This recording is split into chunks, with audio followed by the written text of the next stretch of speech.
They thought the cutoff was petty. They thought you were bitter. They said you changed. And they were right. You did change. You stopped ignoring the way they made you feel. You stopped explaining the obvious. You stopped saying it's okay when it clearly wasn't. And the moment you chose yourself, everything they feared became real. You were no longer available to be used, no longer accessible on demand, no longer shrinking to be tolerated in their chaos. But what they didn't realize was, the cutoff wasn't personal. It was purposeful. It was your come-up in disguise. You see, the version of you who stayed.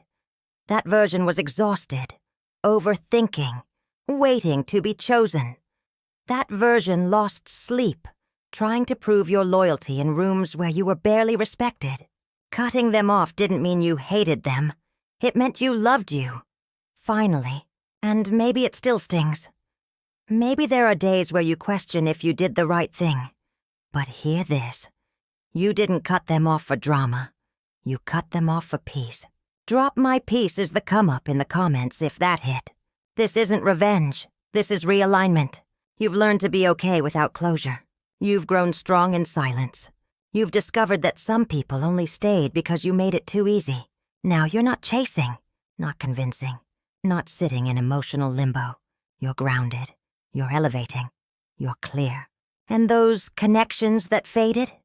They weren't losses. They were lessons that made room for what's meant. Like this if you've finally chosen peace. Subscribe to persistent elevation. Because your cutoff wasn't the end.